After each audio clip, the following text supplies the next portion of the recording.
What is up, everybody? It's Friday, which means it's time for the NAG show. I know I always say this, but this show is jam-packed with some of the hottest gaming and hardware news and reviews around. For everything else, please do check out nag.co.za for what games to play and what hardware to play it on. Oh, and don't forget you can grab the latest copy of the NAG magazine right now on Takealot. You can add it to your next basket, and if you don't have a basket filled yet, check out this cool little gadget that I found. It's the Transcend DrivePro 620. This isn't just a dash cam, it's a dual-angle, always-on guardian for your daily drive. This kit bundles the DrivePro 250 at the front of the vehicle, while the DrivePro 10 will sit at the back. The DrivePro 250 gives you 1440p at 60 frames per second, while that DrivePro 10 at the rear records at 1080p. Both are equipped with Sony star-vista sensors to tune for low light clarity and color accuracy. The front DrivePro 250 also comes with GPS GLONASS positioning, stamping every clip with the location, data, and time, which is vital if you ever need it for insurance purposes. Safety features are built into, from lane departure and forward collision warnings to driver fatigue reminders, headlight prompts, and a one-touch snapshot function.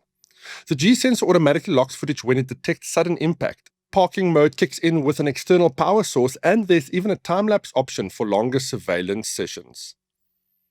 This kit also comes with Wi-Fi connectivity using the Transcend DrivePro app, making it easier to review and download clips straight to your phone. And the overall kit offers a very impressive value proposition. Now, if you're wondering why we are featuring a dash cam here on the NAG show, it's something I've always been passionate about.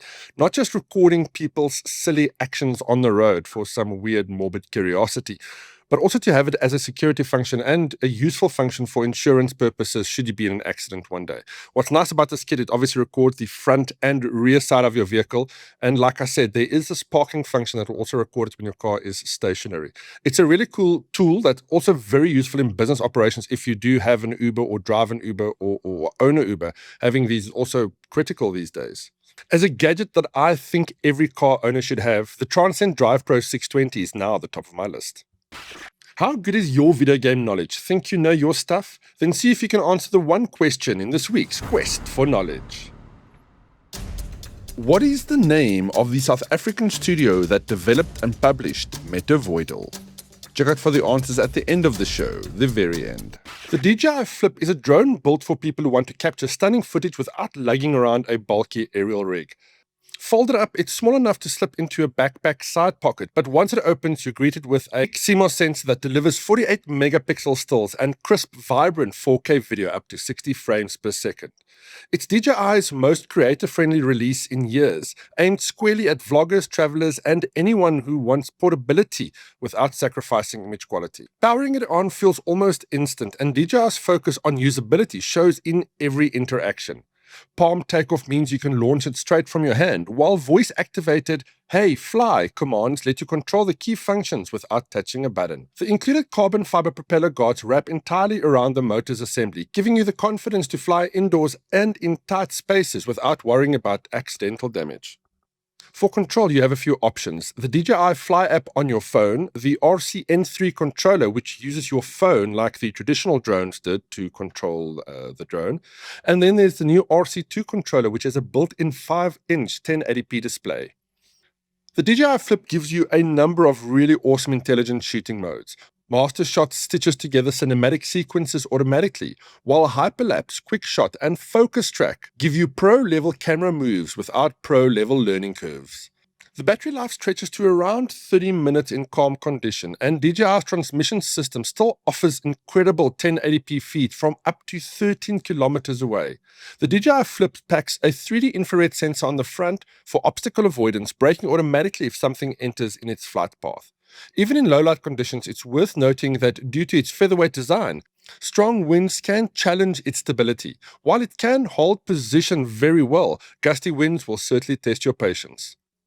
As someone who's been flying drones for many years, the DJI Flip is a welcome addition to the family. It's a light portable drone that won't really rouse any suspicion if you should fly it around, but just be careful of the laws around. They are very strict, and you're not allowed to fly over people, buildings, and private property. Just keep that in mind. You can get the DJI Flip for around 10,000 Rand for the drone alone, but the bundle that we're looking at here is the one with the RC2 controller. It's a Fly More combo, complete with extra batteries, a charging hub, and some extra accessories.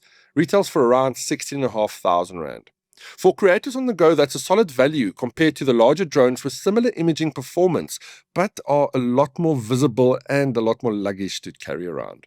Having played with the DJI Flip for the last few weeks, I must be honest with you, I'm super impressed with what this technology can do. This drone is super responsive, it's very easy to fly, and the quality of the footage is absolutely phenomenal. You can get your DJI Flip at the iStore today.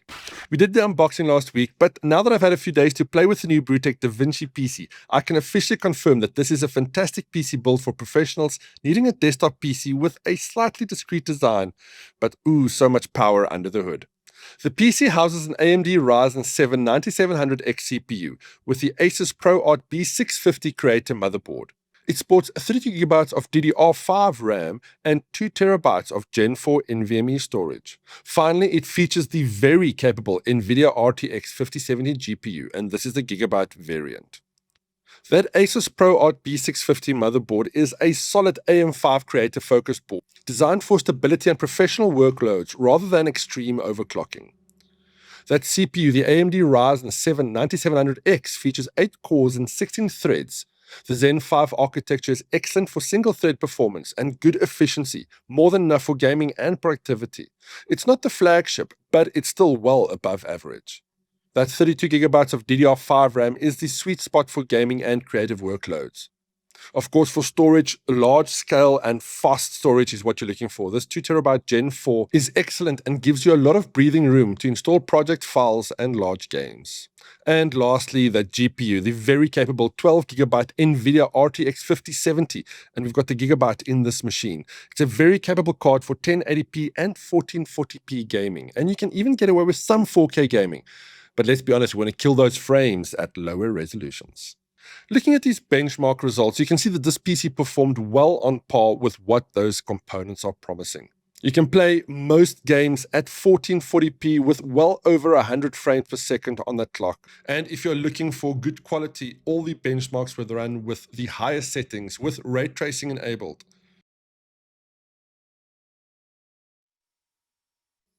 At 48,000 Rand, this Da Vinci PC sits on the upper end of the mid-range scale, or you can say it's on the lower end of the high-end range. Either way, as a workstation machine for creatives, video editors, and animators, the Brutech Da Vinci PC will deliver all the power you need. Metavoidal finally launched this week, and in case you didn't know, it was the game that we featured on the NAG magazine when we relaunched the print issue back in December 2023. Cody wrote the story back then and reviewed the game on nag.co.za, and this is what he had to say. We've been watching Metavoidal grow since the early stages of development. We even had it on the cover of our relaunch issue of the magazine. For one, the artwork just looks good on the cover, and secondly, this game is developed right here in South Africa. Over the years, we've seen the game change, grow, and become the corrupted little roguelite that it is today. And now that the game has finally launched, we can officially give our opinion on this head-banging banger of a game. The story is simple. You failed your drum audition for this heavy metal band, and now you've woken up in their church of corruption, trapped between hard rock and fans gone mad. Your goal? Escape with your 2 trusty drumsticks at your side. While we all know the roguelite genre quite well, you play a run, die, do some upgrades and try again, Metavoidal mixes things up by including a couple of pretty neat features. For one, your upgrades are soundtracks that not only give you special abilities, but also slowly morph the backtrack to the game. It's a heavy metal romp that gets your blood pumping while you wildly swing, dodge, throw, dodge, and swing your drumsticks yet again. Besides the amazing music that the game has on offer, one of my most favorite features is how you build up your attack list for each run. Instead of just running in head first with a sword or hanging back with a bow like in other games, in Metavoidal you have 4 moves in your combination. Each can be picked from a list of moves to create the perfect attack pattern. Of course, these moves are random drops you get from each run, so every time you head into the corruption, your attack strategy needs to change. The devs also have a unique balancing mechanism which keeps you on your toes. The more of each enemy you defeat, the more that enemy evolves into something harder to beat. This means that even though the game may be a little short on paper, you'll need to muster the perfect run to make it to the very end. It's a clever way of getting you to spend hours upon hours in game, and I love it. Overall, the game is just real fun to play, And if that's not a game worth playing, then you should just go back to touching grass or something. Here at NAG, we scored it a heavy metal 85 out of 100.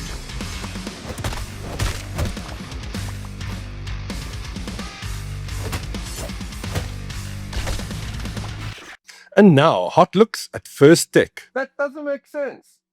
Yeah, first looks at hot tech. There we go. We've been speaking about the Intel Core Ultra CPU range on and off over the last few weeks, just wondering where it has gone and where the hype is. I actually don't know anybody who's running these CPUs. So we thought it's time to get some hands-on with the technology. When Intel announced the Core Ultra 9 as part of its new Arrow Lake lineup, it was pitched as the dawn of a new era for desktop processors. Built on the fresh LGA 1851 socket and paired with a chiplet-based architecture, the flagship 285 model arrived with 8 performance cores and 16 efficiency cores at a turbo boost of up to 5.7 GHz. It's got integrated neural processing units aimed at accelerating AI workloads, and on paper this was meant to be the CPU that could do it all: gaming, content creation, and AI-driven tasks with greater power efficiency than the 14th gen chipsets. In productivity, the Core Ultra 9 delivers applications that scale well across multiple cores such as rendering, video encoding, and 3D modeling see meaningful gains over the i9-14900K. Multi-threaded performance is robust, and the reduction in heat output is noticeable in sustainable workloads. Paired with a capable cooling solution, the 285 maintains high performance without the excessive power draw that's often plagued previous generations. The inclusion of the NPU also signals Intel's intention to prepare for the AI-accelerated future, offering native support for frameworks like OpenVINO and ONNX runtime. We'll be building the CPU into the latest test rig here at NAG on the MSI MAG 7890 Tomahawk Wi-Fi motherboard, just to see how well it holds up. While I'm disappointed to see that we've not seen more hype among gamers for the CPU, I do hold high hopes that we will see some strong performance from the CPU in the gaming benchmarks. You can grab the CPU for around 13,000 Rand, and thanks to Rectron for giving us some hands-on time.